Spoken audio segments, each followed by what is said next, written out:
Estamos hoy con Julián Rodríguez, un gran músico colombiano que nos va a contar un poco de su historia. Hola Julián, ¿cómo estamos? Hola Juan Camilo, ¿cómo estás, hermano? ¿Qué más? Muy bien.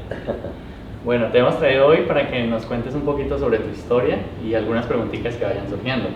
Entonces quisiera saber primero cómo fue tu infancia, de dónde vienes, como para ir escarbando en esos inicios. Yo soy el menor de 13 hijos, somos de Sevilla, 8 hombres, 4 mujeres y yo. Pues, ¿qué le digo yo? Sevilla es un pueblo con una naturaleza hermosa. Mi recuerdo de infancia es árboles frutales, cantos de pájaros, colibrí, flores, nacimientos de agua, animales bellos, unos paisajes impresionantes y paralelo a eso una violencia espantosa, una violencia por esa tierra bella, porque aquí la pelea es por la tierra, o sea, nosotros sí, bueno, y en el planeta también, sí hay es urgente lo que le dicen una reforma agraria, que es eso, pues que los campesinos tengan su espacio, que es su tierra. Además, si usted tiene comida aquí en la cocina, pues ahí tira al campesino. Entonces, desde esa época, eso fue lo que le llamaron la violencia, cuando mataron a Gaitán y todo eso terminó con unos monopolios de tierra impresionantes, de gente que se apoderó de muchas tierras en todo el país. Y entonces yo vi esa pelea, esa violencia más esa belleza. Y en eso, Sevilla es un pueblo muy inquieto culturalmente, para la literatura, la música, el teatro, muy melómano ese pueblo, muy mamagallista también. Entonces, eso fue muy chévere, porque ese entorno, yo siempre digo que cuando uno nace en un pueblo es muy bacano porque uno tiene mucho tiempo para no hacer nada. Entonces, cuando uno no hace nada, está sentado en un parque, pues tiene tiempo de pensar, o de acordarse que uno respira, que observa, que siente, y entonces uno empieza a ver, mejor dicho, mi escuela de observación, porque el trabajo creativo que yo hago, digamos, en canciones tiene mucho que ver con la observación, digamos, con la lectura que uno hace desde la sociedad, porque son como dos países claves, el del televisor, el de los medios de comunicación y el que uno ve por la ventana, que es el real. Entonces yo siempre digo, apaga el televisor un ratico, bueno, después de ver aquí el programa aquí con Juan Camilo, o apague el computador o la pantalla y mire por la ventana el país real que tenemos. Entonces, toda esa mezcla, yo puedo decir que el juguete de infancia, que no habían computadores, el juguete de infancia fue el arte sin saber qué era arte. O sea, música, teatro, escribir, bailar, pintar y el deporte. Todos los deportes los jugamos, pero mi preferido fue ir a jugar fútbol. Todavía me gusta mucho jugar fútbol, pero pues uno juega lo que se atraviese. Además es un juego que uno jugaba en la calle con el parche de la cuadra, entonces uno tiene ahí como muchos recuerdos de eso. Por ejemplo, la novena de diciembre, y como eran varias casas vecinas, pues uno tenía como unos 7, 8 novenas en diciembre. Entonces, bueno, primero el alumbrado, que era todo con velas, entonces se recogía la parafina y todos los muñecos del pesebre los hacíamos guiados por mi hermana, que me diría que ella pinta bien, y entonces hacíamos los muñecos. Pero lo bacano de las novenas es que eso era natilla, buñuelos, dulces y de todo en 7 casas una noche. Antes por eso yo creo que uno tiene un estómago así que puede comer piedra y no le pasa nada. Entonces ese es como un entorno muy colectivo, muy comunitario, ¿no? Muy de la crianza colectiva entre niños y entre familias y en ese ambiente. Y entonces nosotros vivíamos en el parque. Cuando oíamos tiros, pues tocaba correr a una piecita que había, porque eran casas de bareque. Y entonces los tiros traspasaban las paredes impresionantes. Y el otro era cuando había bulla, es que la pelea era cuchillo. Bueno, no quiero hablar mucho de eso porque vi mucha violencia, pero el encanto mayor era la naturaleza. Yo por eso creo que la vida entera me la he pasado cantando y escribiéndole cantos de amor al planeta solo y con niños, con miles de niños y coros, cantos de amor a la naturaleza, porque realmente nosotros somos parte de la naturaleza, ¿no? El ser humano un día pensó que era el dueño de la tierra y no, estaba más perdido que quién sabe qué, porque no es ningún dueño de la tierra. Y además, incluso ahora que en estas épocas electorales y todo eso, que es el movimiento animalista, yo decía, pues yo siempre le he cantado a la naturaleza, que es el hábitat de los animales, incluidos nosotros. Entonces, todo está junto allí, porque bueno, me estoy yendo lejos, pero entonces vuelvo al pueblo por ahí uno sentado comiendo mandarinas, zapote, mango, guayaba, mandarina, anís, pero de todo eso es una delicia. Y ese recuerdo lo tengo siempre. Entonces, además, como no había un café, había café arábigo, y se llama café arábigo, un café con sombrío.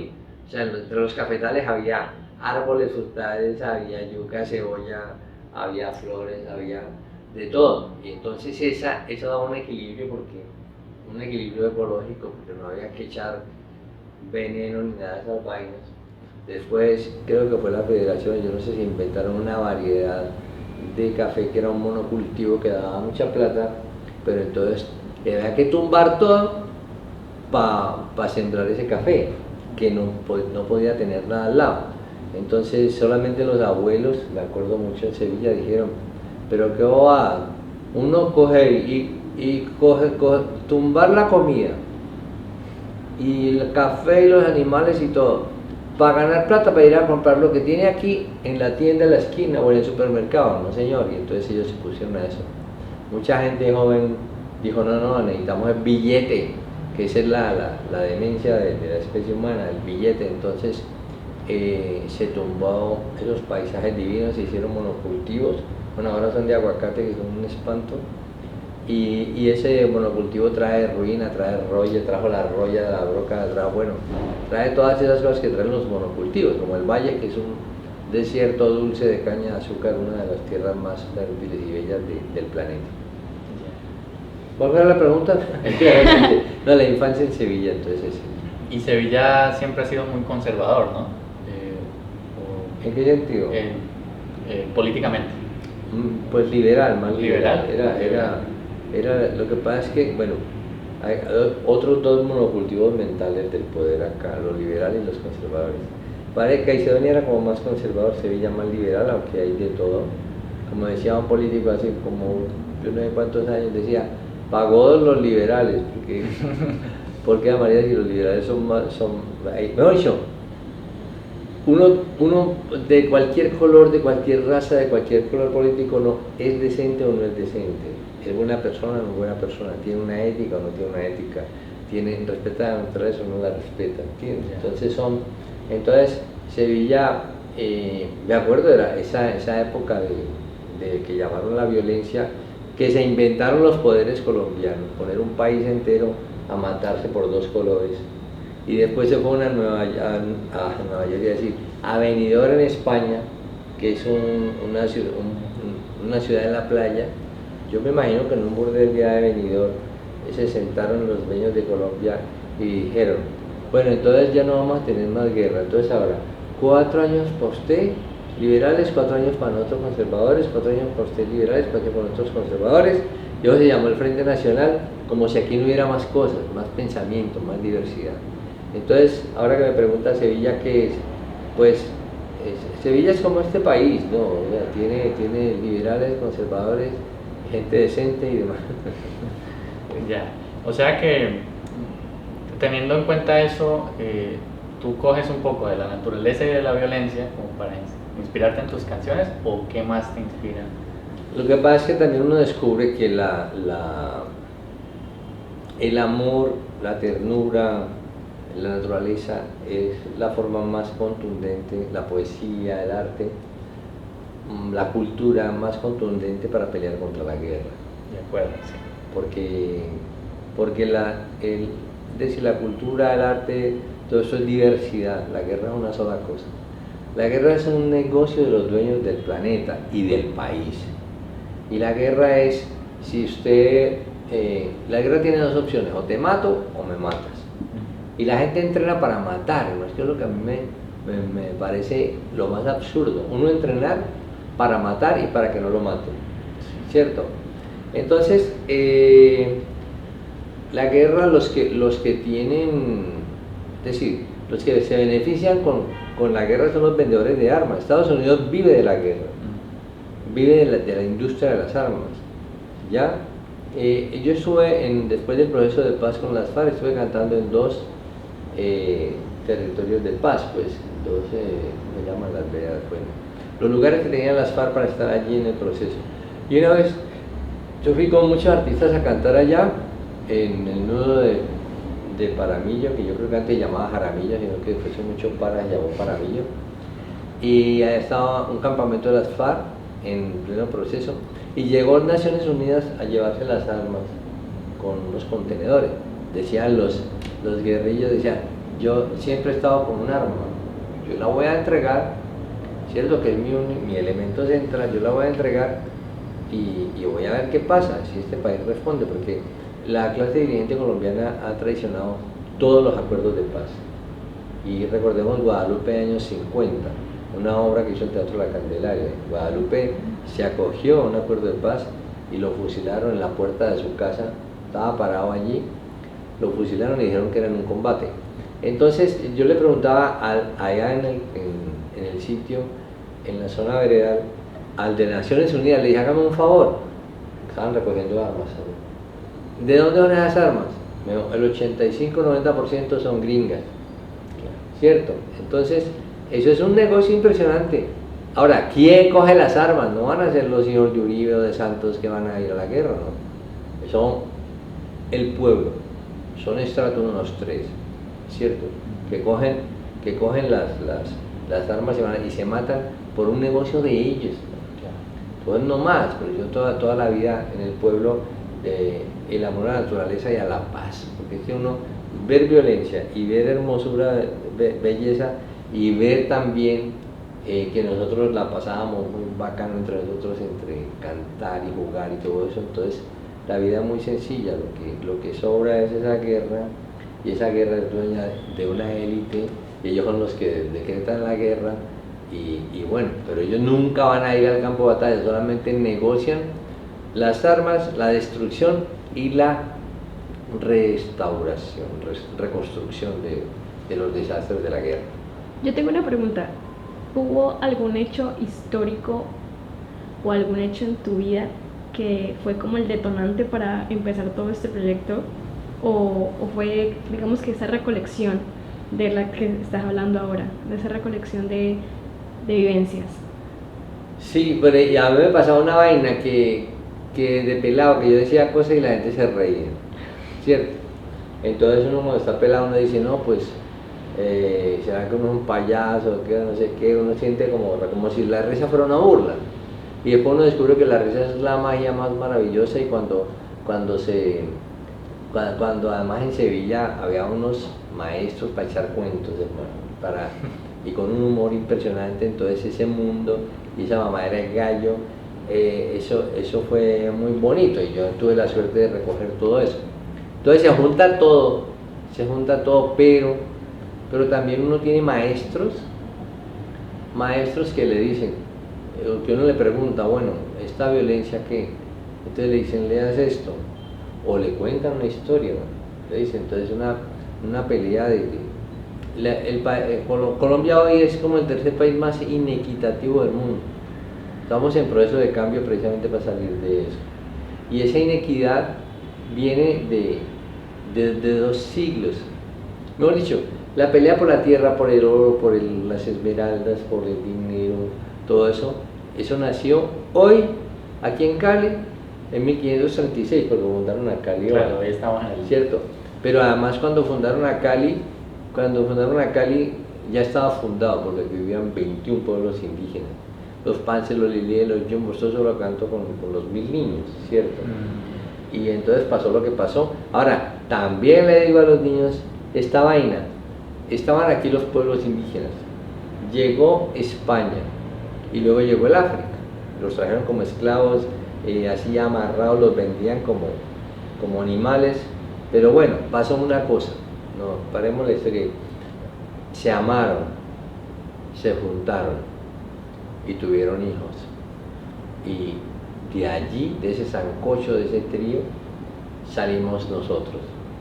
Entonces en un salón de clase, por ejemplo, digo, mirémonos todos, a ver, ¿cómo somos? Altos, bajitos, peligrefos, perilazos, ñatos, narizones, la contextura corporal, cómo es. Y luego, ahora miremos, toda la raza, pero en un salón de clase hay de todo aquí, hay negro, rubio, hay... a ver, ¿todos respiramos el mismo aire? Sí. ¿Todos bebemos la misma agua? Sí. ¿Todos tenemos el mismo color de sangre? Sí. Entonces aquí no hay nadie más que nadie, aquí no hay nadie que respire otro aire o que beba otra agua, no señor. Entonces aquí eso que llaman inclusión, que a mí me parece una mentira total, porque uno no tiene que incluir a nadie. Me gustó mucho una mujer negra en Agua Blanca que fue a una oficina de inclusión a echar un carretazo muy grande y ella paró y dijo, yo no quiero que me incluyan en nada. Entonces ahora resulta que el que me excluye se atribuye el derecho de incluirme.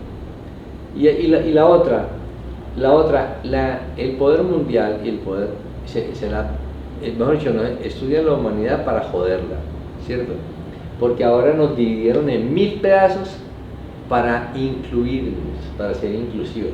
Y eso es un carretazo, porque el problema central es el sistema del dinero que tiene más de media humanidad trabajando 14 horas diarias para pagar arriendo y comida. Y ellos, la revista Forbes esa saca es que los más ricos del mundo, los ricos del mundo tienen que tener un tope algún día, y además que plata para que destruir el planeta por dinero es subdesarrollo mental, es imbecilidad, es fascismo, es todo lo que usted quiere. Entonces, bueno, siempre me voy de viaje, pero vuelvo. Entonces, digamos que cuando uno tiene maestros que empiezan a decirle, bueno, mire, esto es así. Yo me acuerdo que cuando yo tenía unos 14 años, fue a Sevilla, mi pueblo, Guadalupe, años 50. Mi hermano Álvaro Rodríguez, que es actor, que ha trabajado en 42 películas colombianas y que tiene su sala de teatro en Bogotá, porque él es básicamente o fundamentalmente actor de teatro Estudio Alcaraván. Entonces ellos fueron con Guadalupe años 50 y cuando yo vi esa obra, yo dije, yo quiero hacer eso, porque era la historia de este país, la historia de Guadalupe, con un humor impresionante, con una puesta en escena maravillosa y con una música. Entonces, todo eso junto, entonces yo quiero toda esa mezcla. Y ahí aprendí, el teatro me enseñó cómo hay que estudiar los temas para abordarlos, y la música sí está muy centrada en una cosa técnica, porque como decía mi maestro, el conservatorio es cuántas corcheas hay en 1 kilo y ya. Y yo digo siempre eso, me extraña, puede caer una bomba atómica al lado y no pasa nada en el conservatorio. Yo creo que hay que empezar a desarrollar otra sensibilidad. Entonces, mejor dicho, ¿cómo se tocaba Mozart debajo de un palo de mango? ¿O cómo es la cosa? Entonces, bueno, entonces pasa eso, todo eso influye, uno la pasa como pescando de todo tipo, ¿no? O más bien todas las cosas le influyen a uno en el alma, en el cuerpo, y entonces por eso es que aprende uno también a tener una libertad creativa de acoger los temas que quiere tratar, para cantarlos como le dé la gana. Y para uno hacer en arte lo que le da la gana, pues hay que estudiar mucho. Claro. Entonces hablas mucho de como una, yo veo mucho como una crítica política, historia y humor en tus canciones, ¿no? Lo que pasa es que yo no me propongo hacer canción, lo suyo es canción protesta, ¿no? Por ejemplo, como joden tanto con la hoja de vida del currículum, yo dije, voy a hacer una hoja de vida, pero de vida pegado y con B larga. Entonces decía, podría decirles que mi nombre es Julián Rodríguez, que nací en Sevilla, Valle del Cauca. Muy pronto recibí el primer golpe de mi vida y lloré mucho. Y todo el mundo era feliz porque nací de parto muy difícil. Mi madre casi se muere y yo también. Siempre tuve de todo, viruela, papera, sarampión, gastroenteritis, diarrea y muchas lombrices. Hice la primaria en la escuela Primitivo Crespo, no la mencionaría si no fuera porque influyó mucho en mí. Desde eso tengo así la cabeza primitiva y crespa. Repetí tercero, cuarto y quinto, pero por voluntad propia. En cambio, en bachillerato solo repetí de séptimo a 11, pero también por voluntad propia. Estudié en un colegio público-privado. Un colegio público-privado de canchas deportivas, salario para los maestros, pupitre, bueno, en fin. Entonces, uno tiene esa libertad de hacer, por ejemplo, esa hoja de vida salió. Eso no es para una disquera que le está diciendo a uno que dure 3 minutos. Hay canciones que duran 10 segundos, hay otras que duran no sé, 10 minutos, 12. ¿Entiende? Por ejemplo, yo me puse a estudiar el tema del amor y escribí 37 páginas a mano. A mí me gusta escribir a mano, ¿sí? Y entonces, después de todo ese rollo, hermano, lo que quedó fue una canción chiquitica. Se llama ¿Sabes una cosa? Te quiero, sí. ¿Por qué? Porque sí. Y entonces, ¿sabes una cosa? ¿Qué? Te quiero. Sí. ¿Y por qué? Porque sí. ¿Sabes otra cosa? ¿Qué? Yo también te quiero. Sí. ¿Por qué? Porque sí. Y ya, eso se acaba ahí. Entonces uno tiene esa libertad, pero pasa uno por un proceso de estudio de los temas profundos para uno poder hacer con la libertad creativa que tenemos, hacer la que uno quiere hacer. Y esa misma libertad, esa originalidad, ¿cómo te ha marcado por lo menos dentro de Colombia, ¿no? Porque a veces te he escuchado decir que no te consideran músico colombiano, y ¿cómo es eso? No, eso es una historia que me pasó de una canción que era un festival de música colombiana y me dijeron, yo no lo invitamos porque usted no canta música colombiana. Pasa que hace unos años aquí se hablaba de música colombiana y era como hegemónicamente pensar en la música andina colombiana, bambuco, pasillo, ¿cierto? Y resulta que Colombia tiene costas, tiene llanos, tiene Santander, Nariño, San Andrés, y entonces tiene todo eso. Entonces yo decía, música colombiana, entonces que yo soy marroquí o qué, porque yo soy colombiano y hago la música que me dé la gana en Colombia, o la que quieras, la que sueñe, pues. Y entonces por eso es música colombiana, ¿sí? Música que se hace acá. Yo recuerdo una vez que el festival de bandas de Paipa descalificó a la banda de San Andrés porque no era música colombiana, imagínate. Pues ellos estaban tocando reggae y cosas de esas. Entonces, eso se volvió una confusión. Afortunadamente ya, por ejemplo, en el mismo Sevilla, el Festival Bandola, que nació hace 28 años más o menos, el Festival Bandola tiene una cosa bellísima que es todas las músicas del país caben en el festival y hay 0 concurso. Nosotros el concurso está abolido porque en la diversidad cultural no puede haber concursos, en el folclore, ¿sí? Como en el Petronio. Yo siempre dije, pero ¿por qué concursos? Uno no puede concursar, el folclore no puede concursar, ¿cierto? Concursa la versión libre, que son jazzistas, que hay gente que quiere hacer una vaina ahí del Pacífico. Pero el folclore, un abuelo que lleva tocando desde que estaba gateando en una playa del Chocó viene acá y entonces un jurado le va a decir si toca o no toca. Eso sí es absurdo, porque él toca lo suyo y se acabó. Eso es una cosa muy clara, ¿ya? Pues me decía un músico del Chocó en un taller, él decía, ay, nosotros no ensayamos. ¿Cómo así no ensayamos? No, nosotros tocamos. Ya, cuando tienen función o algo así, cuando iban a ir a Cali, por ejemplo, decían, nosotros tocamos lunes, miércoles, viernes, y el lunes, miércoles, jueves, y el viernes nos vamos para Cali, ¿sí? Y entonces dice, nosotros tocamos los 3 días en la playa, pero nosotros no ensayamos. Ese músico negro maravilloso me enseñó tantas cosas con esa frase. Claro. Nosotros no ensayamos, nosotros tocamos. Además digo negro porque es la palabra más bella, porque eso de país tan racista, decir afrodescendiente, pues búscale nombres a eso, no, es población negra, raza negra, que además me encanta. Bueno, entonces ya que estábamos hablando del Petronio, hablemos un poquito sobre el folclore colombiano, ¿no? Sobre todo la música, aunque pues la música y la danza también van muy de la mano, pero sí, ¿qué opinas? ¿Qué piensas? ¿Qué opiniones tienes sobre el folclore colombiano? Pues a mí me decían que cuál es su música preferida. Yo digo el folclore del mundo, porque porque ese va directamente ligado a la cultura, y la cultura es la vida de los humanos y va directamente ligado a su entorno natural, si es la playa, si es el desierto, si es la montaña, si es la gran ciudad. Entonces, esa diversidad a uno le alcanza la vida para oír toda la música que se hace en el planeta tan diversa, ¿no? Entonces, claro, me parece absurda la discusión de cuál música sí, cuál no, o lo popular y no sé qué, ¿no? La música, Enrique Buenaventura, que fue mi maestro, uno de mis maestros, yo una vez le pregunté, dime una definición de música, Enrique, y entonces él me dijo sí, me gustó mucho, muy práctica: música es toda organización de sonidos.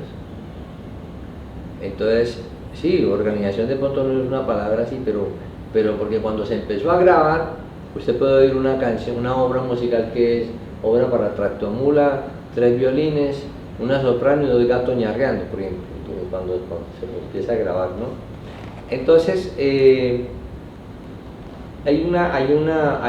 general el poder en Colombia y en el mundo es un desprecio total por la música popular, muy grande. Y además, eso se mide te voy a contar esta historia. Mira, una vez yo estaba en la Mediatorta de Bogotá y me mostró una persona allí, me dijo: mira esta diferencia, una cuenta de cobro para Petrona Martínez de 600.000 pesos y una cuenta de cobro para un músico sinfónico de 3 millones. Entonces yo pregunto: ¿cuál es la diferencia? Dice que este sinfónico se quemó las pestañas y ella no. Entonces yo dije: ¿qué no? Oiga, si lo de Petrona es milenario, hermano, viene del África. Ella lo mamó de la teta de su mamá y de su abuela y de su cultura. Entonces, ¿por qué razón?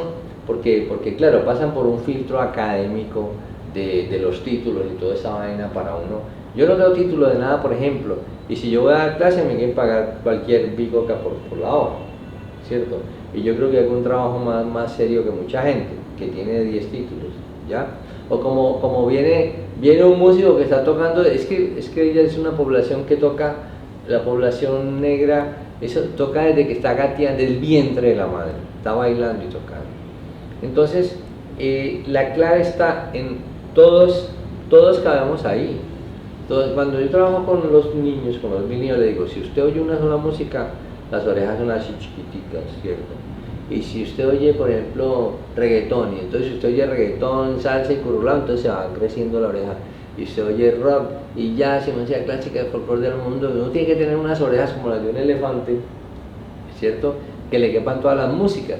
Y la otra es esta: uno en una mañana oye una música y en la tarde otra, por la noche otra, y está el silencio también como una opción. Entonces, debe caber todo en el espíritu, en el alma, en el cuerpo y en los oídos, ¿cierto? Entonces, siempre, yo pienso que es como una política mundial del poder. O sea, todo quiere competencias en todo lado, quiere divisiones en todo lado, y quiere que empecemos a discutir que, no, acá a usted le gusta el llanero y a usted el Pacífico. Bien, a mí me gusta, mi preferido eran las costas y el llano y tal, y lo último era bambucos y pasillos. Ahora, cuando yo era niño en Sevilla, ¿cierto?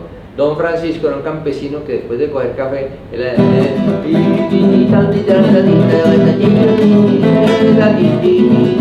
la mano de ese señor, yo la tengo aquí, bien. Y la manera de cantar, ¿cierto?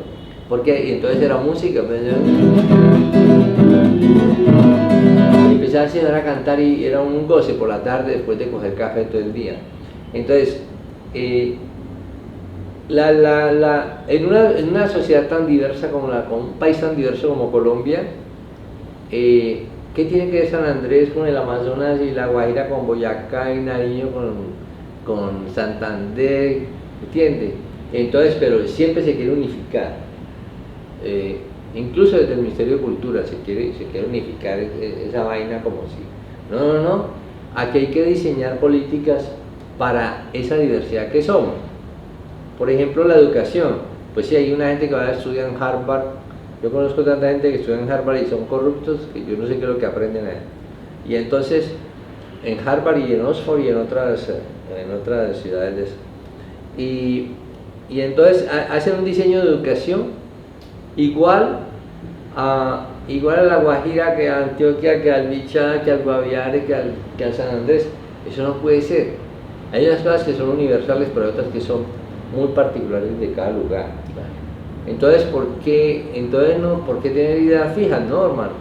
Si uno es tan chévere oír cada cosa, si uno va al llano, hermano, pues que va a oír vallenato. No, uno va al llano y entonces se empieza a disfrutar una bandola llanera. Es que eso es se me engrisa, como dice, la bandola llanera. Uno va al Pacífico y lo empieza a oírlos tocar, o a San Andrés, ¿entiendes? O los pueblos indígenas tocando, no sé, o sea, tiene tanta raíz lo de cada lugar, que eso es lo que hay que rescatar, lo que hay que resaltar, la diversidad. Y lo que quieren hacer en la naturaleza es igual, o sea, el monocultivo de la palma africana, o el aguacate, o la caña de azúcar, y esos monocultivos me parece una anomalía, los monocultivos en la naturaleza y los monocultivos del pensamiento, o como un monocultivo en los oídos también, no oír la misma música todo el tiempo. Entonces, no, la diversidad es uno tiene que estar relajado ahí en gozar cada cosa, porque es decir, nosotros no, es que esta educación es muy rara. Mira, la educación como que te pregunta, ¿usted para qué es torpe? Se lo corregimos. Sí, eso es una política mundial de una educación absurda. No, usted cuál es su habilidad y trabajémosla, desarrollémosla, es feliz con la habilidad, porque además cuando se diseña a partir de la habilidad, pues rinde como un berraco. Claro. Yo trato de decirle que me invita mucho a cantar a 10º, 11 y todo eso, a hablar, y le digo, ¿cuál es su habilidad más grande? Uno me dijera, dormir. Pues bueno, listo. Una amiga que tenía el hijo dormía 3 días seguidos, yo le decía, pues ponga un aviso, ¿quiere ver dormir a mi hijo? A mí por la entrada y entre a verlo dormir, ¿entiendes? Esa es una habilidad. Bueno, pues tiene que mirar qué le pasa, si le faltó sueño, pero una sociedad de estas, cada uno tiene que dedicarse a su habilidad, a su magia, a su gracia, porque no hay un ser humano que no la tenga. Todo el mundo sabe algo, y entonces es un punto de partida que es cultural y que debe ser social y que debe ser esencial para ser todos felices, hermano, en esta vaina. No es un problema de dinero ni de poder. Y como tomando esto último que dijiste y como recopilando lo que dijiste al principio sobre tu infancia, yo siento que se te asocia, o yo te asocio mucho con la palabra juego, jugar. Entonces, ¿qué es esa palabra para ti? El juego, por ejemplo, en el teatro hay una parte que es fantástica, que es la improvisación. Uno estudia el tema pero profundamente, y luego se plantea por grupos, por lo menos que yo he trabajado.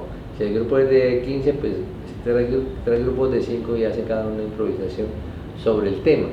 Ese es un juego profundo, ese es un juego, y la magia de esa improvisación es liberarse para jugar. O como en la música, el jazz, por ejemplo, el jazz es una exigencia técnica impresionante, pero a la vez tiene que ser tan libre para jugar, ¿sí? Entonces en el teatro, claro, uno tiene toda la información, por eso de pronto el jazz es lo que más permite que tenga una formación técnica, pero que cuando juegue, el agote, El juego es eso. El juego no es sino mirar un niño, una niña, y ya está. Yo me acuerdo que cuando yo tengo una hija de 10 años, Manuela, la mamá se llama Marcela, y son mis amores de la vida. Y entonces, Manuelita, cuando tenía, no sé, 1 año y medio, 2 años, vinieron de una universidad, dos chicas me pidieron, ¿será que podemos grabar a su hija estaban viendo el juego y el juguete? Entonces llegaron a la casa con un aparato, una vaina toda electrónica ahí, tal, y entonces como una especie de celular grande, y ella decía, uy marica, mi papá que si no me compra eso, pues porque él estaba muy ocupado, eso costó 600.000 pesos, marica, no sé qué tal, decía, yo las oía hablar a las chicas ahí, y entonces en una colchoneta pusimos, pues ellas grababan, y a Manuelita la pusieron ahí y le pusieron el coso ese. Entonces ella vio esa vaina y eso no le llamó la atención a ella. Entonces empezaron a decir, no, es que su hija es muy rara porque su hija no juega, man. Entonces no juega, siga con la cámara. Manuelita se fue así y había un cauchito de esos de trancar la puerta. Y entonces cogió y sacó el cauchito, se trajo unas crayolas, eso tiene huequitos por debajo. Lo volteó, puso esas crayolas, después trajo, la está grabando y dice, sí. Entonces yo digo, el profesor que la mandó a usted a hacer esto, yo creo que tiene acciones en la venta de esos juguetes. Les está diciendo mentiras de lo que es el juego y el juguete, porque en un niño se inventa el mundo con un palito. ¿Ya? Entonces, el juego es tan vital para la humanidad. Es decir, cuando uno está... Yo recuerdo mucho que jugamos en la infancia. Jugábamos al arte, jugábamos a hacer música, a escribir, a todo eso. Era un juego. Después yo llegué a la universidad y me dijeron, ahora sí es en serio, no sé qué, tal. Pero cuando terminé la universidad que vi que tenía más años de juego que de este trabajo, que es muy importante en la universidad. Pero en una escuela de arte hay que jugar. Yo jugaba muy poquito. En teatro sí jugábamos mucho. En esa época que estaba con Altura, Piedrahíta, todos ellos, ¿no? Después hubo una racha donde no jugaban nada, porque los jefes no dejaban. Y entonces, luego viene, cuando uno sale otra vez, vuelve como acá, vuelve como a jugar libremente. Ayer hicimos una grabación con un coro de un video, ¿cierto? ¿Dónde están ustedes? Y eso es puro juego. Si yo puedo decir aquí, usted acuérdese acá, usted allí, tú, y luego a mirar a ver cómo queda el cuadro, ¿no? Así, todos muertos, ¡pam! Y ahí quedó la imagen. Entonces, pero es que aprender a jugar, que luego el coro, usted me decía, no, diríjanos todo. Y yo me acuerdo, en música es así. Cuando yo he sido profe de música, por ejemplo, un taller que se llama Taller Libre, que me daban en el IPC y en otros lados, llegamos, me acuerdo, como 3 músicos me decían, a mí no me pongas a hacer nada, yo ahí me paga la partitura y yo se la leo y ya, ¿cierto? Y entonces, y es que no se trata de eso, porque el arte es puro juego. Es más, cuando la gente está trabajando un instrumento, está viendo la partitura y tal, en la escuela yo siempre le digo, usted va a estudiar 1 hora, ¿no? Está listo. Cuando llegue el minuto 50, guarde todos los papeles y quede solo con su guitarra. A ver qué le sale, para dónde va, para dónde coge, no sé qué, si quiere hablarle por aquí o hacer cualquier, no sé, pero jugar. Entonces el juego, y además el juego es esencial para los descubrimientos de la humanidad. Un descubrimiento extraordinario, una cuchara, por ejemplo. ¿Cómo sería el proceso para llegar a una cuchara? Comiendo con palitos, quién sabe, con los dedos. O sea, también relaciona un poco con lo del folclore. El folclore también puede ser un tipo de juego, ¿no? Para crear. Sí, es que eso se va dando, ¿cómo le digo? El arte es eso, ¿verdad? La cultura es la manera de vivir de los humanos, vivir, amar, comer, bailar, ¿cierto? Y en cada cultura y va relacionada directamente pues, con su entorno natural, como decía, si es el mar, si es la gran ciudad, si es el pueblo, si es la montaña. Y en esos colectivos humanos, en esa cultura, hay hombres y mujeres que ven un poquito más allá de las cosas, ¿ya? Entonces, por ejemplo, hay unos árboles divinos en mi pueblo. Entonces hay un músico que dice, arbolito mío, qué bonito es qué bonito vive, tararita, y empieza a cantar a lo que siente y ve del árbol. Sí, entonces ese es el juego, que salió. ¿Qué pasa con una canción? Lo más bonito que he oído yo en canciones se lo oía a Serrat el año pasado, que se despidió, Joan Manuel Serrat. Él decía que, hablando de la creación de canciones, que arrancaba la letra y arranca la música, y cuando se juntan no se vuelven a separar jamás. Eso sí, indivisible, la música y la letra. Y cuando la canción se va, chao, porque se va a vivir al alma de los pueblos. Entonces eso pasa pues con el folclore, pasa con todas las creaciones humanas, son creaciones que se van, ¿entiendes? Hace poco en un foro ahí sobre derechos de autor, y el primer derecho de autor es hacer cada uno lo que le dé la gana. Es el primer derecho de cada autor, lo que sueña. Yo digo siempre lo que le dé la gana, porque para ser libres a la hora de hacerlo. Bueno, si usted quiere, pues le dice a un empresario y me dice, ¿cómo hago yo para que una música pegue? Pague la pauta. Vender una canción es como vender una empanada, un zapato, un lapicero. Póngale un jingle y pague payola y pague la publicidad y seguro que suena por todo lado. ¿Ya? Y ahorita ya como para ir cerrando un poco, cuéntanos, porque tú has hecho muchas cosas, ¿no? Cuéntanos un poco de qué cosas has hecho, en qué has estado y de cuál te sientes más orgulloso, que quisieras que la gente supiera. Bueno, yo hago un trabajo solo con la guitarra. A mí el instrumento que me gustaba mucho era el piano. Estudiaba muchas horas piano, pero para viajar con un piano es un poquito jodido. Entonces yo viví en España, entonces cantaba solo con un 4 que pesa 1 libra y una armónica y un aparatico acá, y cantando en la calle. Yo trabajaba, pero en los veranos sí viajé mucho y conocí. Entonces es un trabajo individual, pero después yo empecé a hacer canciones que las hacía solo en privado, en las rumbas. Oigan, hice una canción, ¿no sé qué? Y entonces yo empezaba, por ejemplo, todas mis puntas se extrañan, todas, la punta de mis pelos, la punta de mi nariz, la punta de mis dedos, la punta de mi pipí. Bueno, ahí empezaba el rollo y la canción. Entonces yo decía, voy a cantar una canción de las mías, mira esta canción que dice tal. Y entonces luego ya me empezaron a decir, cante de la suya. Pues yo cantaba eso solo en privado, yo nunca cantaba eso en público. Cantaba de las tuyas, no sé qué. Entonces hasta que un día hice un concierto de las mías, una vez que estaba en La Olla, les digo, voy a hacer un concierto con canciones de las mías y paguen la entrada porque estoy jodido. Y entonces así empecé a hacer esta música.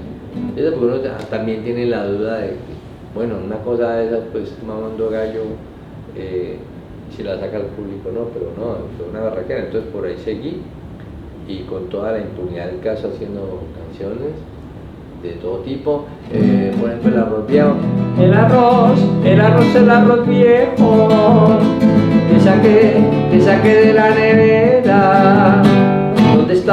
¿Dónde estaba bien guardado? Lo saqué para hacer un calentado. Entonces el arroz viejo eso es como un homenaje también al calentado y todos sus efectos, ¿no? Porque eso es muy familiar. Y entonces, bueno, ese es un trabajo. Cuando yo fui a España, mi maestro me dijo, ¿quieres quedarte un año en España? Sí, es con niños el trabajo. Y yo digo, yo estaba estudiando en la Valle, pues yo no cambio un viaje por un título jamás, no me arrepiento. Entonces me quedé un año allá y ahí empecé a trabajar con niños. Luego quise hacerlo acá y aquí estoy. Allá llegué a tener un coro con mi maestro Vicente Sanchís de 300 y banda sinfónica. Y entonces volví a Cali, que me gusta mucho vivir aquí en Cali, y son 1000, empezamos a hacer coros de 200 y ahora ya por 1000. Pero en realidad he cantado aquí desde que llegué de España con 13.000 pelados, niños y niñas de escuelas públicas. Y ese es otro trabajo. Ahora, también, como siempre he estado en la bigamia de la música y el teatro, pues he montado unos espectáculos músico-teatrales. También yo tengo a nivel individual canciones actuadas, y He trabajado, pues, por ejemplo, Somos Modernos, que es una coral escénica, otras cosas que tienen video, teatro y música como Coca con Sal, Las Tías, La Guerra ya está aquí pero dicen que ya viene, sí, El Poder y el Podercito. Entonces son, no sé, y la parte pedagógica también me gusta mucho, porque lo que hicimos con el coro, por ejemplo, este ejercicio que grabamos, eso lo hago yo siempre con todo el mundo, ¿no? Es una metodología para la creación colectiva, para la creación individual. Y entonces, a mí me gusta todo eso. Ahora, también me la paso estudiando mucho cómo es que es el sistema, porque el sistema es una porquería. La vida es una belleza, pero el sistema es una porquería, porque el sistema son una élite cobrándole al planeta entero. Nada más la deuda externa, ya eso es peor que un gota a gota. Entonces, cobrando al planeta entero, para ellos ser multimillonarios y tener cosas que no necesitan, ¿me entienden? Entonces, hay un tema que era El Poder y el Podercito, que hablaba del poderes. Los podercitos son pues el presidente, ministro, alcalde, gobernador, capo, papa, todo eso. Y el poder es otra cosa. Poder es despertarse en la mañana y no levantarse si no le da la gana, y quedarse en la cama haciendo locha, rasgándose las puchecas o las pelotas, y poder levantarse a cualquier hora, hacer amor en cualquier momento, escoger cada día la música que escucho, comer y beber lo que me pide el cuerpo. Eso es poder, eso es poder. No tener que ahorrar para comprar lo que no necesito, no tener que cuidar un estatus social, poder vivir sin créditos bancarios, es más, poder ignorar los bancos. Bueno, y ahí empieza toda la historia de cómo nos tomamos el poder cada uno. Cada uno es bajar las culebras, las deudas a su mínima expresión y lograr tener la mayor cantidad de tiempo posible. Claro. Para no hacer nada. Y cuando uno no hace nada empieza a pensar, hola, a mí que me gusta, verdad que uno respira, verdad que uno piensa, y entonces es como una resistencia a eso. Dice, dijo un millonario, dijo, el tiempo es oro. Primero, el tiempo no es oro, el tiempo es agua porque vale más que el oro. Y segundo, el tiempo es agua, o el tiempo vale cuando es pa' uno. Hay que defender eso. El tiempo es mi vida. Por favor, vean Pepe Mujica, La Libertad en YouTube. Vean, porque sí, el tiempo, él explica ahí muy bien eso. Porque usted cuando compra algo con no con el dinero, sino el tiempo que se gastó usted para obtener ese dinero. ¿Verdad? Entonces, hay que ver cómo tenemos tiempo para conversar, como estamos aquí frescos, para no hacer nada, para vivir, respirar, amar y tomar nuestro tiempo, porque además este es Colombia un paraíso extraordinario, es un lugar bello, tiene suficiente comida para todo el mundo y podríamos vivir como príncipes así, o sea que los ricos pagan impuestos y se acabó, es todo lo que hay que hacer. Eso es muy grave en el planeta y en Colombia, porque capan impuestos y que el dinero que se roben, bueno, por corrupción, para no decir robar, no lo lleven a paraísos fiscales, sino que lo inviertan aquí en Colombia. No he dicho que no roben más, ya es hora de un cambio, ya. Pongamos de moda la honradez. De una vez, pongamos de moda la honradez. Genial, muchas gracias, Juli. Que ya se nos acaba el tiempo, pero pues bueno, siempre no sé, va a haber tiempo, ¿no? Qué pena con tanta carrera, pero bueno. No, chévere, no, pero chévere. Tómese su tiempo y no haga nada y empiece a pensar qué quiere hacer. Y quítese las necesidades de encima, que son el sistema le bombardea a uno mil cosas que uno no necesita, despejaditos así, tranquilos, y siéntese bajo un palo de mango y haga lo que le dé la gana, piense a ver qué quiere hacer. Bueno, como me faltan 11 palabras, porque son 1000 palabras, entonces una carcajada diaria por lo menos no puede faltar, y la otra es, llegó la hora del cambio, depende de usted. Bueno, los invito a seguir aquí al canal en ¿Cómo es? El de las 1000 palabras. El de las 1000 palabras, porque entiendo que son 1000, yo no sé cuántos dije, como 1050 más o menos, pero se llama el de las 1000 palabras, se los invito a que sigan su canal. Todas mis puntas se extrañan, todas, la punta de mis pelos, la punta de mi nariz, la punta de mis dedos, la punta de mi pipí.